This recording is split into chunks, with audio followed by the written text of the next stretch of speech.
Hello, Chattanooga. You're listening to 92.7 FM, Nooga Radio, noogaradio.com as well. And you can find us on all of the social media, just all over it. Facebook, Twitter, YouTube. You can check it out. Check it out. It's literally everywhere. I don't know what social media you use, but, if you have any of them, we're probably there. Just search Nooga Radio.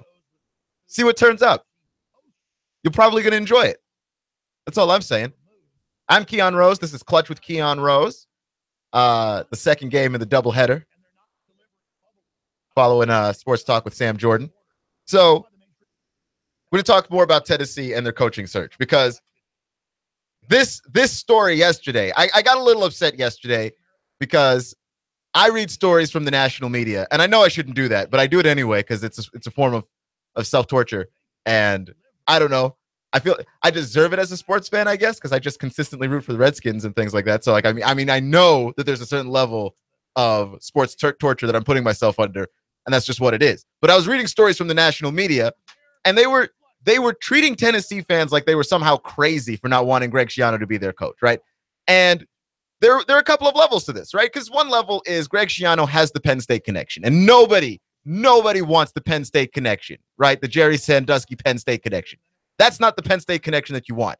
If you want a Penn State connection, you want this new, shiny, polished James Franklin Penn State connection where there's nothing happening except victories.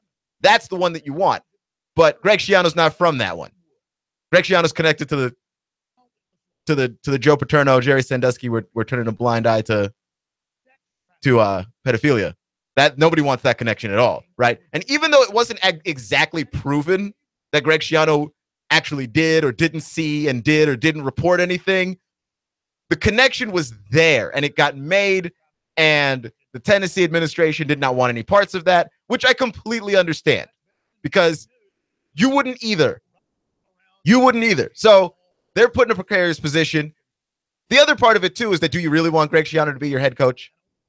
Right? Like, here's the thing with Greg Schiano. He turned Rutgers into a winning organization. So there's that, right? He turned Rutgers into a winning program, and there is some merit in that.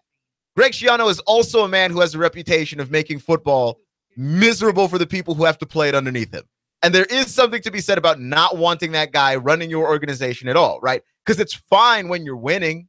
Like, you can put up with a guy just being a gigantic jerk when you're winning football games. It's really hard if somehow you hire Greg Schiano and then the Greg Schiano thing's not working out and everybody's miserable. That's not going to work. It just really isn't. So there are a couple of levels to that, right? Tennessee fans just didn't want Greg Schiano for one reason or the other. And the thing that you need to understand, and we actually see this in politics all the time, is there are plenty of reasons that people didn't want Greg Schiano, right? Like, there wasn't just one singular reason. For some people, it was the Penn State connection. For other people, it was his reputation of being a taskmaster. For other people, it was simply that he hadn't won at the highest levels. Like he won, he got Rutgers to be a winning school, but they never won the conference. They never won the division. That stuff matters. If everybody can agree, if all of our various different reasons can agree to be no, then that's the only thing that counts, right? Like we've seen it. We saw it in our election. That people vary for various reasons voted for Donald Trump, and Trump voters get pegged into one group of people. There was a bunch of reasons why people voted for Donald Trump, but ultimately, you can tabulate all of their answers to be anyone but Hillary, right? Like that could be a reason to vote for Trump in and of itself. All of these things are collective, and it's very easy to just say, you know what? Everybody just said no, and that's what happened. That's why Greg Schiano's not the head coach. But neither is Jeff Brom, and neither is Mike Gundy, and neither are any of these guys whose names were on the list that Tennessee was going to be pursuing very hard. And why is that? That's because you look like a dumpster fire. And nobody wants to willingly sign up for a dumpster fire. Ever. Nobody willingly signs up to be a dumpster fire. Like, why is it that the Cleveland Browns cannot ever get a great coach, right? Hugh Jackson's really good. And I'm shocked. I'm actually shocked that Hugh Jackson willingly signed up for that. But most people do not willingly sign up for dumpster fires because you know what it is you are getting yourself into, and you don't even get to be surprised when things break absolutely horribly wrong, which is why if you are a college football program or just a person in real life, you try to make yourself go out of your way to look like anything but a dumpster fire, right? There's a reason why whenever it is that you're about to apply for a new job, you make your resume look good, you go get a haircut, maybe you either dig through your closet and find your best suit or you buy a new one, whatever it is that you have to do to get a job. Why? Because there is no company that's going to hire somebody that's just a mess. And Tennessee looks like a mess. This is the reason why you have to be a little bit calculated where you decide to part ways with your head coach. Like Tennessee, I felt like parted ways with Butch Jones at just the right time to not look absolutely insane. Had they fired him earlier in the season, I think you look a little crazy. They parted ways with him at just the right time. But now they're looking for a head coach, and they went after Greg Schiano, who is a guy that nobody wanted. And I don't know. When I look at the situation, I thought that was obvious that nobody wanted Greg Schiano. And I know this because you could go back and check us out on YouTube where we have all of our local shows, and go back to last Tuesday where I was saying that I didn't think that Greg Schiano was a great idea, that he was floating to the top of this list. And I said, I don't think that guy is a good fit for this particular program, right? We have a history at Tennessee football being really great offensively. Where in any of that does Greg Schiano fit, right? So I'm looking at it and I'm going, yeah, that's not a good fit for this program. I thought that was obvious. It was not obvious, at least not to John Curry and the athletic department. It was not obvious because they went out and tried to hire the guy. And nothing makes you look more like a mess, and nothing makes you look more like a dumpster fire than trying to hire a guy and then at the last second going, no, because all of our fans don't want you. That's something that should have been obvious to us. And if that's not obvious to you, then when you start to go to other coaches and start trying to convince them to coach for you, even though you're Tennessee and you're the Volunteers and you're a storied college football program with a beautiful, illustrious history, and you play in a big-time division of college football, or in a big-time conference of college football, but in the weaker division of that bigger-time conference, like everything there lines up for people to want to be coaching at Tennessee. People should be throwing themselves at this job. And instead, people are running away. Tennessee is backing up the Brinks truck at their doorstep, and people are running away from this job because it looks like you're clueless when you try to hire a guy that your whole fan base does not want for various reasons. Right? Like, you don't have to know what all the reasons that nobody wanted Greg Schiano were, but you do have to know that nobody wanted him. That has to be obvious to you. It's a bad look. So, yeah, of course you run to Mike Gundy and try and offer him $6 million a year, and he goes, no, I'm actually good at Oklahoma State. Even though it's always going to be difficult to make the college football playoff in the Big 12 because everyone thinks the Big 12 stinks, which means one loss in the Big 12 ruins you, right? Like, we're looking at Auburn right now in the SEC title game. 2 losses. And if they beat Georgia, they're in. Because they're playing in a conference that people respect. So, yeah, you could get 2 losses. Right? You could lose one to LSU, who lost to Troy. And you can lose the other one to Clemson. And people respect your schedule. People don't respect the Big 12 schedule. And there's no way that Oklahoma State's ever making it out of the Big 12 without 1 loss because they don't play any defense. They play less defense than the rest of that whole conference. They're the poster boy for the conference. We put up lots of points. We don't defend anybody. You and 10 friends could jump on the field right now and probably put up 7 on us. That's where they are. And Mike Gundy could leave that, go to Tennessee, play in the SEC East, which is easy. Have an easier chance to make the college football playoff. Make more money at Tennessee than he's making at Oklahoma State. And he was like, no, I'm actually good. I'm actually good. Right? So Tennessee moved on to Brom and Purdue. And there were rumors. They were picking up pace earlier today. Yep, Tennessee close. They're going to announce that Brom is their new head coach. Except, no.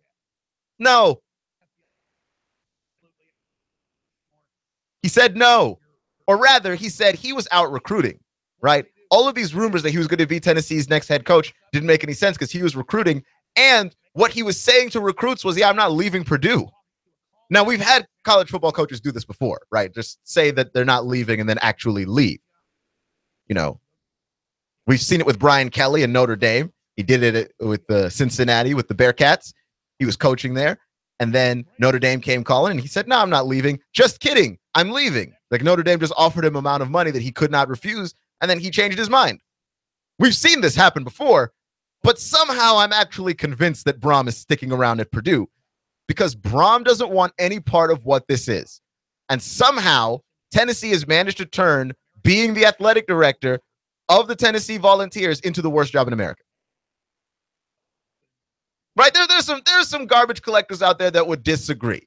There are some retail workers out there who would disagree. There's a young man mopping the floor in a McDonald's who would also disagree. I'm just saying, for the job that involves that level of pay, it seems to me like they somehow turned that job into the worst job in America.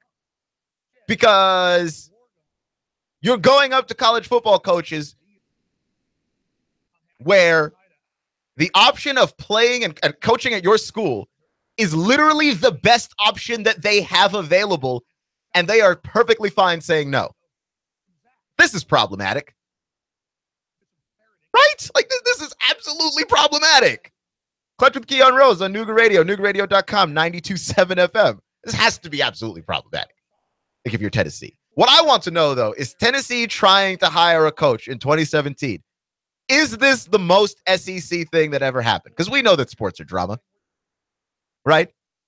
You might go home and get mad at your wife or whatever for finally seizing the remote from you and then wasting your whole time by watching any of the HG TV shows. Because it's just oh look, it's house building reality-based television. Or Real Housewives of Atlanta or whatever it is that people watch. I don't know what people watch. I only watch sports, so I actually don't know what it is that real people watch beyond that. My point is this. It's all drama.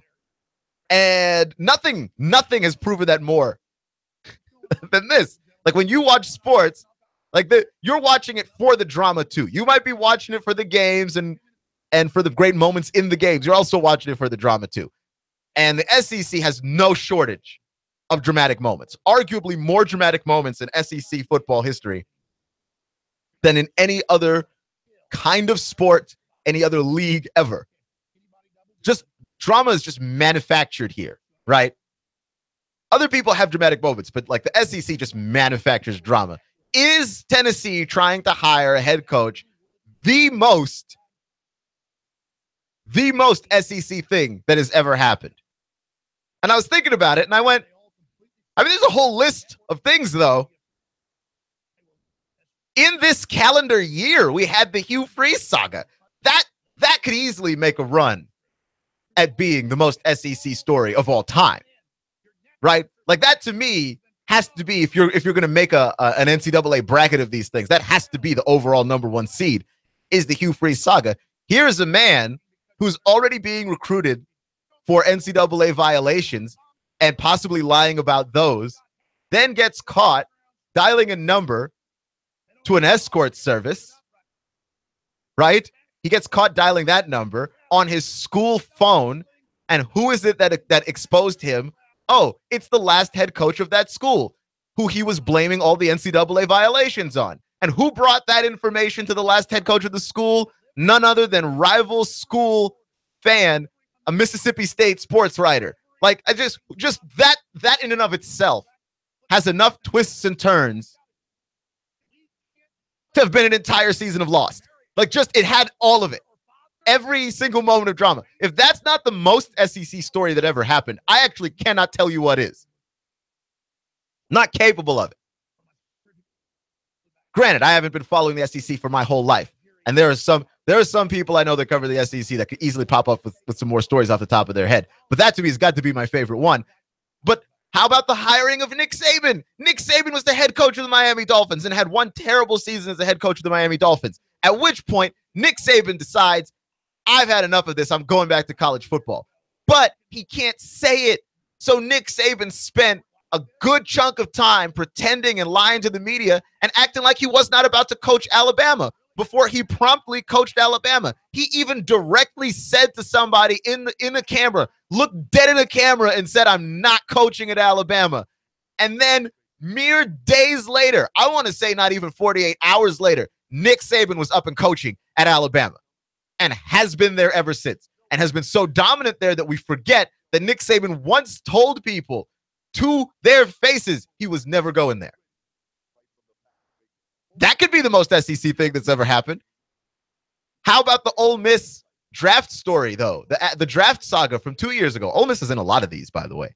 But the Ole Miss draft saga from 2 years ago, where, first off, you had Robert Nkemdiche was going to be one of the top draft picks in the whole draft, right? Like, because Robert Nkemdiche, absolutely great lineman, force of nature, level athleticism. Robert Nkemdiche jumped out of a third-story window in a hotel in Atlanta. Why did Robert Nkemdiche do this? Because Robert Nkemdiche was smoking synthetic marijuana because he didn't want the real marijuana to pop up on a drug test.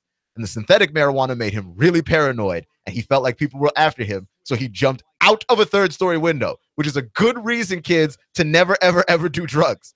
Because Robert Nkemdiche jumped out of a third-story window, almost ruined his life, ruined his whole career. He did somehow get drafted still because he's a very talented guy. It happened, but nowhere near where they were originally drafted him. Robert Nkemdiche, I think, got drafted in the 20s, and he was about to be a top 5 pick initially.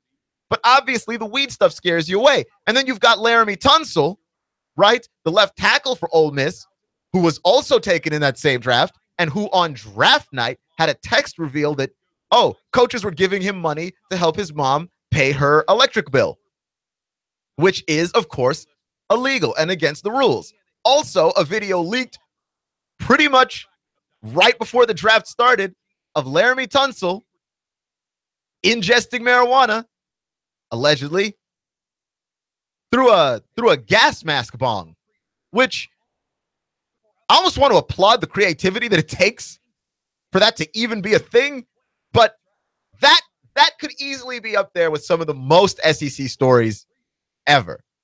Or how about the last time Tennessee was involved in the most SEC story ever? Lane Kiffin. Lane Kiffin, who left Tennessee in the middle of the night so he could be the head coach of Southern California, be the Trojans head coach. That we all went to bed one night and Lane Kiffin was a volunteer. And we all woke up the next morning and Lane Kiffin was a Trojan. And all that was left was for everybody to try and Sherlock Holmes the pieces back together to try and figure out how it was that this even happened in the first place. Like, he basically left the school in the middle of the night. Now, you know, everyone's been left in the lurch at some point in life. You know, you have a friend who you call up and maybe you need them to help you change a tire or something like that. And then, you know, you just don't show up. Or it's moving day and you asked your buddy with the truck to come through and then he didn't come through for you. And then you're just kind of stuck there trying to figure out how to cram all this stuff into a U-Haul. Or maybe you're left trying to figure out how to rent the U-Haul at the last possible second before they close. Because for some reason in Chattanooga, Tennessee, we have a lot of U-Haul places that close on Sunday at 9 in the morning for no adequately explained reason. It's moving day. I already don't want to be waking up to do all this work. And now I have to wake up super early so I could try and get my U-Haul because my buddy with the truck did not come through. I'm not saying that this is from personal experience and that I'm still bitter about it. I'm just saying that these things kind of happen. You get left in the lurch sometimes. But a guy who is your head coach leaving you almost literally in the middle of the night, doing backroom type deals to make sure that you don't know that he's actually planning on being the head coach of somewhere else pretty soon, and that you're Tennessee. Like, I understand that USC is a big-time college football program, but so is Tennessee. Like, that's the thing that I find particularly mind-blowing is what is the leg up that he was going to get from all of that, right? That's the most SEC thing that could also, you could make a very strong case that Lane Kiffin one is number 2. I'm never going to give up the Hugh Freeze saga. The Hugh Freeze saga has got to be the clear number 1. But the Lane Kiffin departure has got to be number 2. And Lane Kiffin then, when he was in the Pac-12, got fired on the tarmac in the team bus. They told him, don't bother coming back to the school. We'll send you your stuff. And that happened in the Pac-12 and, well, Pac-10 at the time. And that was the most SEC story that ever happened. That could easily have happened here. Clutch with Keon Rose on Nooga Radio, NoogaRadio.com.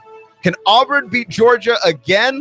What are the odds? And what are they going to have to do differently? Next, Clutch with Keon Rose on 92.7 FM. The Tennessee Valley's news talk leader, Nooga Radio, digital FM 95.3 HD4 and 92.7 FM. 3, 2, 1. Chattanooga Radio, digital FM 95.3 HD4, 92.7 FM's news now. An armed robbery in downtown Chattanooga left a couple without their phones. It happened at 154 right in front of the Five Guys on 4th and Broad downtown. The couple said they were standing in front of the restaurant when a man approached them with a gun and demanded their valuable items. They handed them over, but the gentleman who was robbed wasn't having anything of it. He gave chase after the suspect took their items and managed to get 2 of their phones back. Then he called 911. The police arrested Mr. Raymond Deontay Hunter, and the 2 victims positively ID'd him as the man who robbed them. In Bradley County, the sheriff's office says a man who had warrants for his arrest out of Georgia burst into a home in Bradley County, took a hostage, and a SWAT standoff ensued. After several hours, the SWAT team made entry and took Mr. Mark Clayton Kane into custody, a woman also taken into custody. Russell Stroud, Nooga Radio News Talk 92.7. Now. Expect a few more clouds to roll in through your nighttime. Not as chilly overnight, lows mid and upper 40s. Now for your Thursday, clouds will thicken. A few afternoon showers will move in from the west, highs into the lower 60s, with more sunshine returning for Friday and dry and pleasant weather through the weekend. Experience the wonder of Ruby Falls Christmas Underground on a magical journey to visit Santa. Discover Christmas cheer on this heartwarming adventure. For tickets and details, go to rubyfalls.com. And I'm Sortine 12 Chief Meteorologist Patrick Orr. Traffic, news, and information. Nooga Radio, digital FM 95.3 HD4 and 92.7 FM. Cash, and more cash. Hey, where do you think Santa shops? Rick Davis Gold and Diamonds. He made a special stop to tell Rick, slash those prices. Ooh, ho, ho. That's right now for Christmas at Rick Davis Gold and Diamonds. Even Rick's not going to say no to Santa. No. Don't wait till after Christmas. It'll be way too late. Get your cash right now for your gold, your silver, your diamonds, and jewelry. Has Rick gone mad? Well, maybe a little. No, we think he's just Christmassy. Rick Davis Gold and Diamonds, Brainerd Road, Chattanooga. You know where it is. Hey, is that Santa? Ooh, ho, ho. Even Rick's not going to say no to Santa. No. Get your cash right now.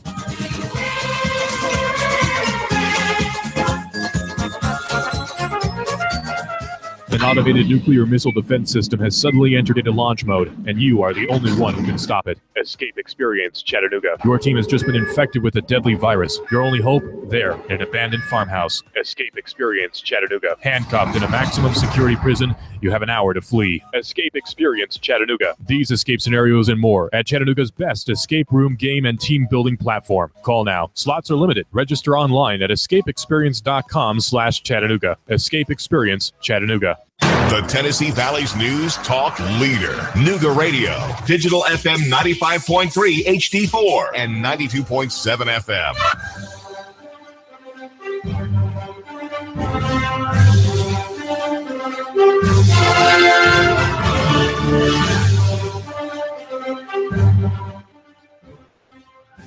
Hello, Chattanooga. You're listening to Clutch with Keon Rose here on Nooga Radio and NoogaRadio.com, 92.7 FM. Just trying to have some fun. Been a long football season. I feel like we have had about in the second half of this SEC season. I feel like we have had about 3 seasons worth of news in like half a season. It feels that way, in large part because of all the coaching firings, because of all the drama around these coaching firings. A lot of big name schools replacing coaches in one season, right? Tennessee is doing it. Florida's doing it. Arkansas is doing it. I mean, you just have a bunch of schools, and everybody's trying to figure this whole thing out. And it feels like we have been doing this for years. And I look up and realize, like, no, we have not been doing this for years. It feels like forever ago that the Hugh Freeze saga happened. That happened this calendar year. That's all I'm saying. So Auburn and Georgia in the SEC title game this Saturday, which I imagine will be refreshing for many of you to not have to see Alabama again. Right? Like, there's just some schools you just get, or not even schools, just teams, every sport. You just get tired of seeing them because they're the evil empire. I mean, they don't know this because no bad guy ever thinks they're the bad guy from their point of view. But Alabama's the evil empire, right? If you go across all of sports, everybody can easily figure out who the evil empire is in every sport. The Patriots are the evil empire in the NFL. They just are, right? The Yankees may be on a lull, right? They're trying to rise back to power, but the Yankees are and always will be the evil empire in Major League Baseball. We don't have any choice but to believe that. And yeah, Alabama, college football, you're the evil empire. Evil empire in college basketball is Duke. We all know this. So it's nice, it's refreshing to have an SEC title game without the evil empire being featured in it. Auburn and Georgia. The winner gets to be in the college football playoff. The loser does not, because they are not going to allow two SEC schools to be in there, even though I would make the very strong argument that those two schools are two of the best schools in the nation. And if there was a playoff between the best schools of the nation, they should be featured in it. But fine. This is going to count as one of the playoff games. I feel like this is how the committee is going to run this because they don't like controversy all that much. So Auburn's got to beat Georgia again. The question here is, what are the odds of that, right? Because Georgia has been, throughout this season, incredibly difficult to score on. There have been moments, right? Auburn managed to put up huge numbers on them the first time around. There have been moments, but ultimately, difficult team to score on. Now, it does help that Auburn's got a number of different ways that they can attack you. Their screen game is amazing. Jarrett Stidham can throw the ball down the field. Plus, he himself is an athletic enough quarterback that he can make you pay with his legs. Plus, Auburn is very good at running the football, right? Now, this game, they may be without Keon Johnson. The injury has not necessarily been defined, and so it's hard to say if he'll be able to make it back for the upcoming game. But if he is, I'm going to have to go Auburn, right? Because Auburn to me is the most well-rounded team in the SEC if they have Keon Johnson. Without him, and they have won a lot of games without him too, but without him, not so much. Without him, they lose that added dimension, right? Which is a problem. And we've seen that it's a problem. Georgia has proven to us that it's a problem. If you are a one-dimensional football team, if you go up against a great defense, and both of these schools have great defenses, you're going to get smacked around.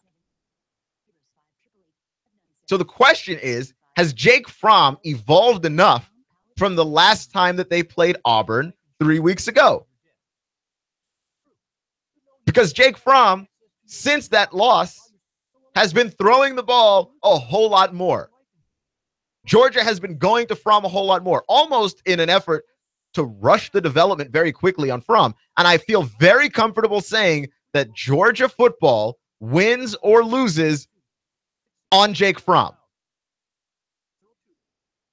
Whether they're successful or not successful relies almost entirely up to him, because you know your running backs are going to do very well what they've been doing all year. Nick Chubb's going to do exactly what he does. Sonny Michel's going to do exactly what he does. Even Elijah Holyfield, who gets far fewer touches than those other two guys, but when he has gotten touches, has been very, very effective. He's going to do what he does. They're going to punish defenses. They're going to run the ball up the gut. They're going to be faster than your linebackers. And it's just, I mean, they're going to be faster than some of your defensive backs. I mean, you could make the very strong argument that Sony Michel and Nick Chubb are two very high draft picks at running back that happen to play on the same team. That's insane. The question is, though, how much breathing room are they going to have? Because the last time that Georgia played Auburn, in the first half of the game, when Auburn respected Jake Fromm a whole lot more and respected his passing ability a whole lot more, they were driving through holes. They were running through holes you could drive a truck through. In the second half of the game, as Auburn's defense began to lose more and more respect for Jake Fromm, who was not capable of punishing them for having 8, 9 guys in the box, the more respect that they lost for him, the harder it became for Chubb and Michel to find anywhere to run. And look, the second half of that game, that's a Georgia squad I don't even recognize. Honestly. That looked like a different school than the one that we have been watching all year long. Didn't even recognize him. Like, to me, this game comes down almost entirely to Jake Fromm and what he's able to do. If he is able to make Auburn pay, and he's capable of it, right? Like, I saw the South Carolina game, and South Carolina's not Auburn, I know, but South Carolina's pretty solid defensively. And Jake Fromm was rifling passes into tight windows in a way that, boy, I don't know if I've seen very many freshmen that throw the ball like that. He is impressive, and he really can spin the rock. He puts the football exactly where it needs to be. He has that drop the ball in a bucket accuracy, you know, the drill where you throw the ball downfield to a bucket. Like, he's dropping it where only his receiver can get his hands on it. Now, the question is, does he have enough confidence to transfer that and do it against Auburn? Right? That the best defenses in the SEC are Alabama and Auburn, 1A and 1B, and you can figure out who is who. But if he can't do it against them, that whole offense falls apart. The running game, which is so dominant and so important for the Bulldogs, that running game does not work if the passing game doesn't at least appear to be a threat. And it wasn't in the second half of the game they played last time. So the question is, can Georgia adjust? Can Fromm adjust? And can they make something happen? I think they can. It's just a matter of how long does it take them? Because I'll tell you this, I don't think you want to be playing from behind in this game if you're Georgia. The way to win this game if you're Georgia is to get in the driver's seat quick, because Jarrett Stidham is playing like the far more experienced quarterback of the two quarterbacks in this game. Right? And Jarrett Stidham has taken his fair share of lumps this season, right? He has played some dominant defenses this season. That Clemson game that Auburn played was brutal. Jarrett Stidham got sacked in that game as many times as a lot of quarterbacks get sacked in a whole season. I think Clemson got to him 9 times. Hey, man, that's a rough day. And that's the worst that Stidham's looked all year. He hasn't looked anywhere near that bad since. Not even close. Not even close. So for me, I'm looking at this and I'm not necessarily worried about Auburn. I think that if Auburn finds themselves leading early, they'll probably hold on to the lead and win the game. The way that Georgia wins this game is that they go to the air, prove that they can throw the ball, get in the driver's seat early, and stay there. This is going to have to be one of those stave-off victories. Our favorite word, stave. It's going to have to be one of those kind of wins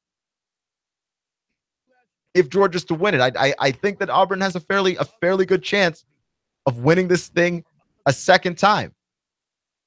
My thing is, and maybe it's just me, and I am particularly biased because I have been covering SEC football for just so long now, but I think that Auburn and Georgia should just be in the college football playoff. Like if things get super complicated and say Ohio State loses and, like a bunch of help happens, couldn't you just put Auburn and Georgia in the playoff, both of them, and just see from there? And what do you do with Alabama at that point? But I just don't think the committee is willing to put two teams from one conference in the playoff. And I think if they did have to choose between Auburn and Georgia and Alabama, they would probably choose the winner of Auburn, Georgia, and then they'd try and throw Alabama in there. That's what I think, just based on how I've seen the committee work. You're listening to Clutch with Keon Rose on 92.7 FM, Nooga Radio, and NoogaRadio.com. I'm going to jump over to the NFL really quickly because I have some NFL news.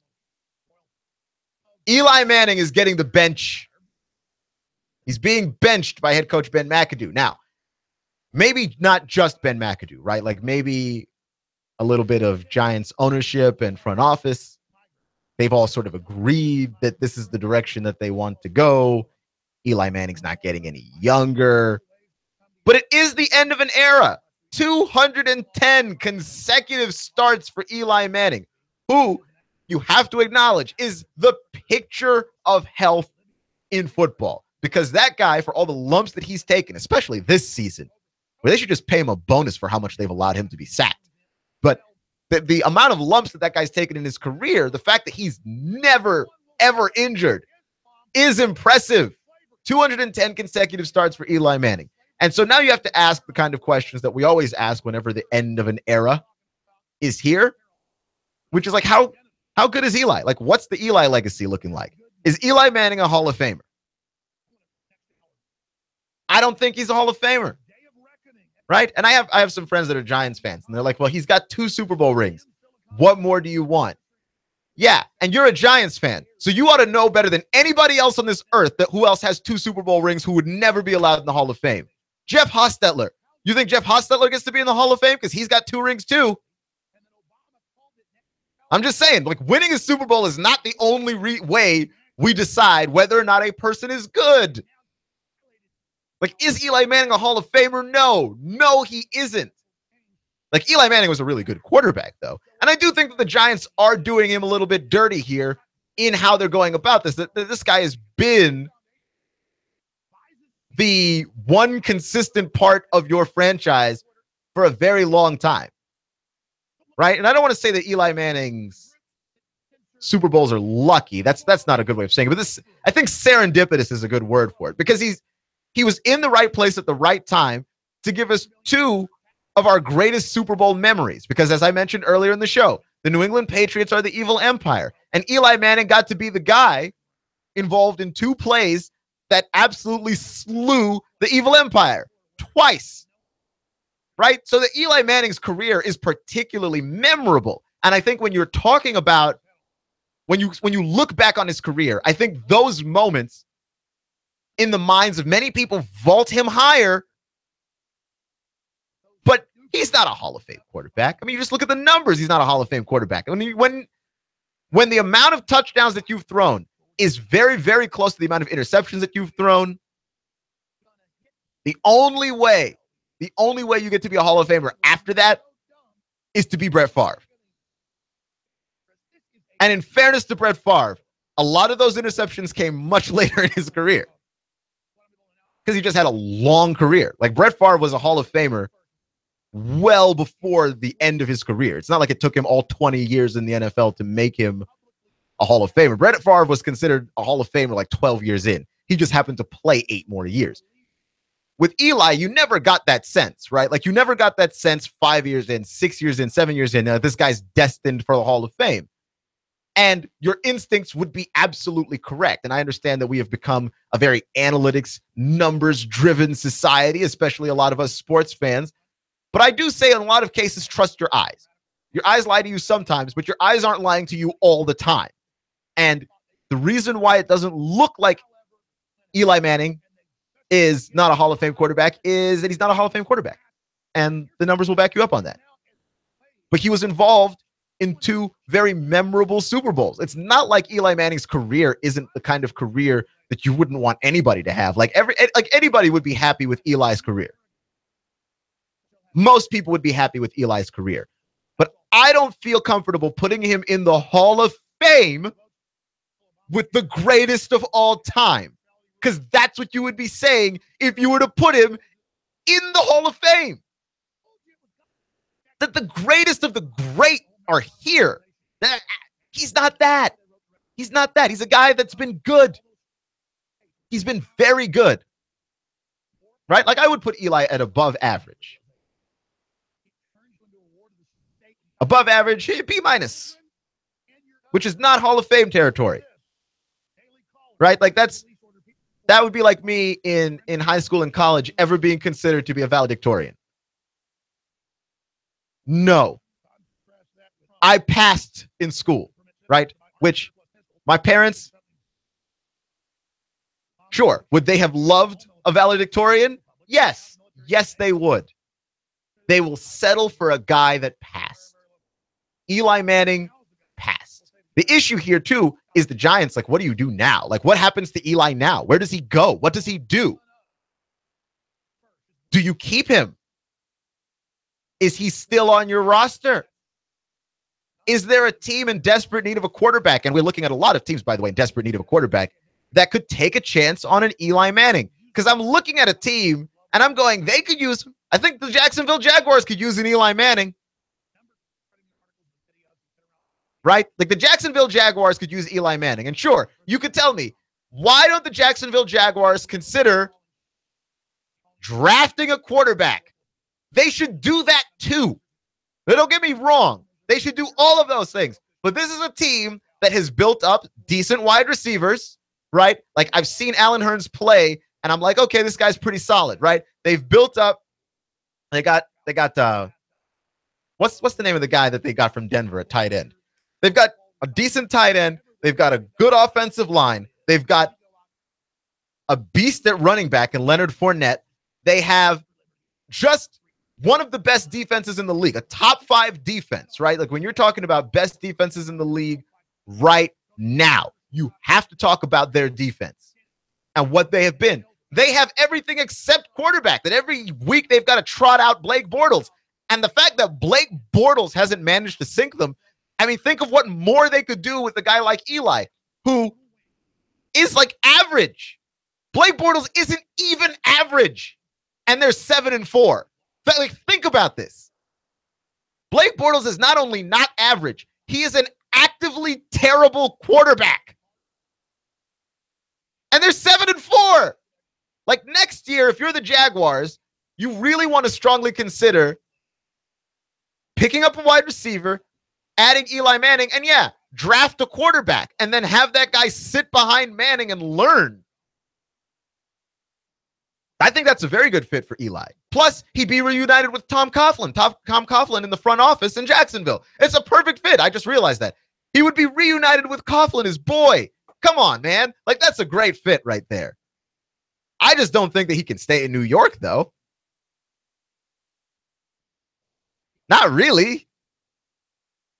When New York is trying to evaluate not one, but 2 quarterbacks, to try and figure out who their quarterback is of the future and consider the fact that they might draft one too, because they might look at both of these guys and go, yeah, we might have just a couple of bums on the team.